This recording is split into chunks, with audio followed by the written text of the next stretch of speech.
We're tackling a topic that literally drains the energy out of countless marriages, dealing with a husband who absolutely refuses to take accountability.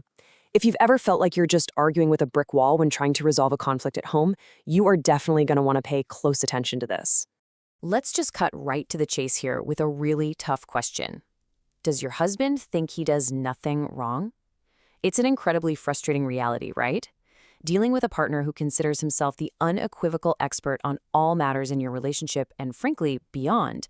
Whenever there's a disagreement, he acts like he's entirely above making a mistake. If something goes south or if you're upset, somehow he twists it around so that it's all on you. And we absolutely have to acknowledge the heavy emotional toll this takes. When a spouse constantly washes his hands of any discussion and just completely shuts down, it leaves you feeling so unhappy and emotionally abandoned in your own marriage. It is a really lonely place to be when the person who's supposed to be your teammate simply won't hear it and always thinks he knows better. But if this sounds like your situation, Gabriel Berner stresses that you are definitely not alone. Section 1. The husband who's never wrong. Let's dive into exactly what happens when a spouse stonewalls during a disagreement. So we have this classic profile of the husband who is just never wrong. He considers himself above mistakes, acts as the absolute expert, blames you when things go wrong, and then just becomes distant. But here is the crazy twist in our source material today. The author, Gabriel Brenner, actually admits that he used to do exactly this to his own wife, Carolina. He was the husband who insisted he did nothing wrong. And honestly, that makes his perspective on how to fix this incredibly valuable for us. Section 2. Looking beyond the labels. Let's find the root cause behind this deeply frustrating behavior. Look, when you're trying to figure out why your husband acts this way, it is entirely normal to reach for terms that capture how his actions make you feel. You've probably used some of these familiar labels: a selfish husband, a narcissistic husband, a controlling husband, or just emotionally unavailable. And Gabriel is crystal clear here. You have every right to be angry and to use those terms. However, he notes that when his wife Carolina tried to point out his controlling behavior using those labels, it just fell on deaf ears. It didn't solve the problem at all. So if we want to actually get a spouse to admit fault, we kind of have to look past those harsh labels like narcissistic or selfish. The hidden reality, and this is a real game changer, is that the type of person who never admits they're wrong is actually best labeled as terribly afraid. That hidden fear is the secret engine driving all of his stonewalling. Section 3, wrong equals punishment. Let's get inside his head a little bit and uncover what this allegedly always right husband is actually so terribly afraid of. It all comes down to the wrong equals punishment dynamic. Basically, this is a deeply conditioned belief where a person assumes that making a mistake means they inherently deserve excessive, unjustified punishment. Think about it. When you point out a mistake to your husband, he doesn't just hear, "You loaded the dishwasher wrong," or "You hurt my feelings."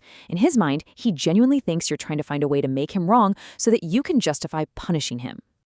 And, this fear doesn't just pop up out of nowhere. We can trace this conditioning straight back through a timeline of past experiences. It very often starts in youth. Maybe he was abandoned by a parent in a shopping mall because they decided he was being a bad child. Or, in more extreme cases, being physically hit simply for accidentally breaking a vase. This wrong equals punishment dynamic gets repeatedly reinforced in adulthood through toxic relationships. So by the time he's in a marriage with you, stonewalling has become his ultimate go-to defense mechanism to avoid that deeply ingrained expectation of punishment. I really want to highlight this vulnerable realization directly from Gabriel himself. He said, "I was afraid of the negative consequences of doing something wrong." He realized that he wouldn't give his wife a win in an argument simply because he was trying to avoid punishment at all costs.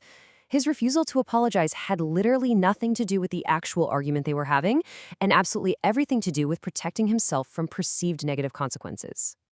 To make things even more complicated, he's likely not even aware of this mechanism. This isn't some conscious, calculated manipulation on his part.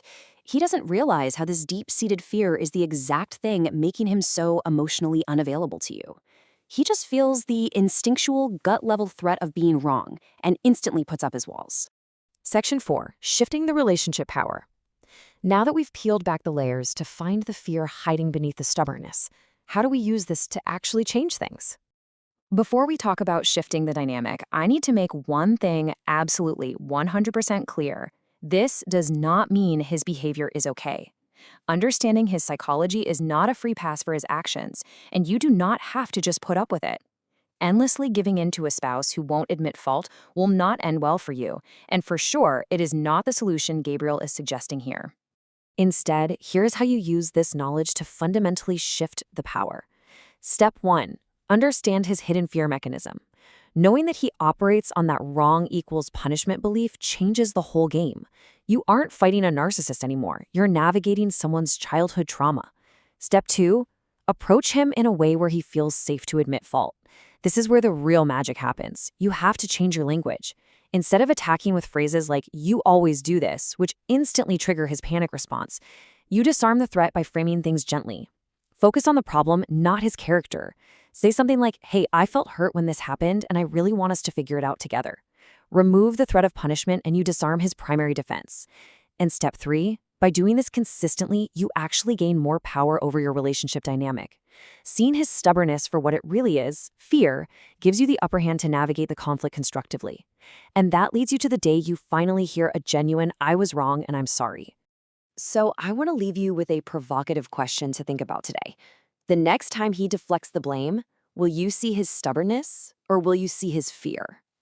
Shifting your perspective might just be the key to breaking that exhausting cycle of blame and finally finding common ground in your marriage.